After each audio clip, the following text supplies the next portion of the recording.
मध्य पूर्व में मुल्ला बकलौली इस वक्त अपने पूरे चरम पर है। तशरीफ में दम नहीं और तहमद 52 गज के नपवाए जा रहे हैं। हद तो यह है कि दुश्मन को ठोकने की फेंकी करके कहा जा रहा है कि संभल जा नहीं तो मुल्ला जी तहमद चढ़ा के आते हैं। पर सवाल यह है कि जब तहमद चढ़ाकर ही ललकार लगानी थी तो उसे पिछवाड़े पर लपेटा ही क्यों था। पर जाहिल लोग हैं, इनकी पीठ पर वार करने की फितरत है। जब बात सीधे मुकाबले की आती है तो मुल्लाई नौटंकी का यह अद्भुत परिदृश्य दिखता जरूर है। 2 दिन के अंदर ही इजराइल ने हमास के 2 टॉप मुल्ला आतंकवादियों को मार गिराया है। 2-4 उसके निशाने पर हैं। हमास के मुसलमान आतंकवादी इस्माइल हानिये 72 हुरों की तलाश में भटक रहा है, लेकिन उसकी मौत पर ईरान ने जो मुल्ला गर्दी काटी वह दुनिया के लिए इंटरटेनमेंट का विषय बन गई है।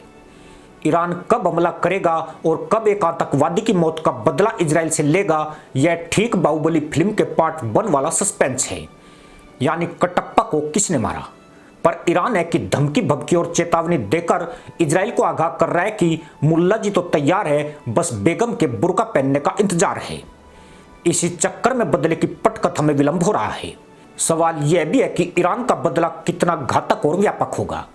इस पर मंथन करते करते कई देशों की तशरीफ दर्द करने लगी है। युद्ध के रणनीतिकार और विशेषज्ञ भी हैरान है कि यह कैसी लड़ाई होनी है जिसमें दुश्मन को चौकस रहने की चेतावनियां दी जा रही है। मध्य पूर्व में यह युद्ध के लक्षण है या किसी की लुगाई को भगाने का ताना बाना बुना जा रहा है। यह मदरसा कौम भी कमाल की है। किसी ने कहा कि पहले पिछवाड़े लाल करवाएंगे फिर हनुमान बनकर दिखाएंगे। ईरान भी इसी कसमकस से गुजर रहा है। देश के सर्वोच्च नेता अयातुल्ला अली खामनेई ने इजराइल पर हमले का आदेश देकर पूरे ईरान को मुश्किल में डाल दिया है। ऐसे में कुछ न कुछ करना ईरानी बलों की मजबूरी बन गई है। पर आफत यह है कि अमेरिका इजराइल की हिफाजत में अपने घातक युद्ध पोत उतार चुका है। इधर इजराइल पर अटैक हुआ, उधर ईरान का गेम बजना शुरू हो जाएगा। ईरान के पास ले देकर ड्रोन पावर और मिसाइलें हैं जिनकी काट अमेरिका और इजराइल दोनों के पास हैं, जबकि वायु शक्ति के मामले में ईरान एक फिसड्डी देश है। इजराइल के विमान ईरान पर कहर बरपा देंगे। अगर इसके बाद भी ईरान ने टोपी उछालने की हिम्मत दिखाई तो इजराइल के परमाणु बम ईरान का बेड़ा गर्क करने के लिए तैयार हैं। अयातुल्ला हो या कोई और मुल्ला, सभी जानते हैं कि ईरान की आर्थिक या सैन्य ताकत उस मुकाम पर नहीं है जो वह अमेरिका इजराइल को टक्कर दे सके। अगर चीन या रूस भी साथ आ जाए तब भी इजराइल को परास्त करना असंभव है। इजराइल के 4 अंगरक्षक पूरी दुनिया के लिए भारी हैं। ब्रिटेन, फ्रांस, जर्मनी भी इजराइल की रक्षा के लिए कमर कस चुके हैं।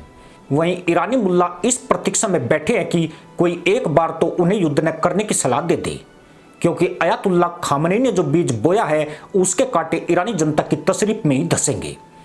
देश भुखमरी के कगार पर है और कई सालों से FATF की ब्लैक लिस्ट में पड़ा करहा रहा है। रही सही कसर अमेरिकी प्रतिबंधों ने पूरी कर दी है।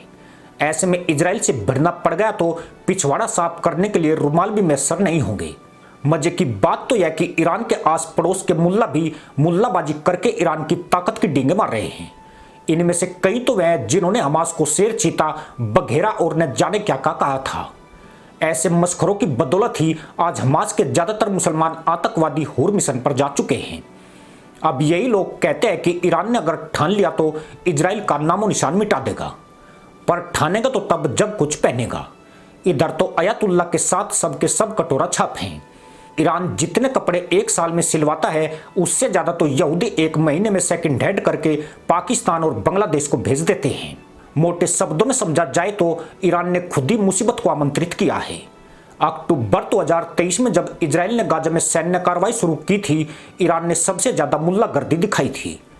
यह दूसरे की फटी में बेवजह टांग अड़ाने जैसा था।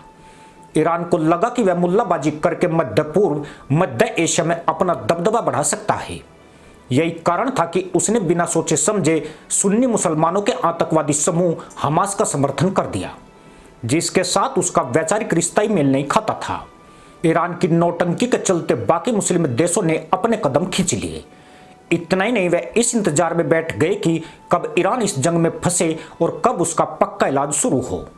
दुनिया में ईरान के मुस्लिम मित्र देश न के बराबर हैं। कहते हैं कि पश्चिम से ज्यादा इस्लामिक मुल्क ईरान की तबाही देखना चाहते हैं और अब लगता है कि उनके सपने पूरे होने वाले हैं। इसी के साथ अनुमति दोस्तों, जय हिंद, वंदे मातरम।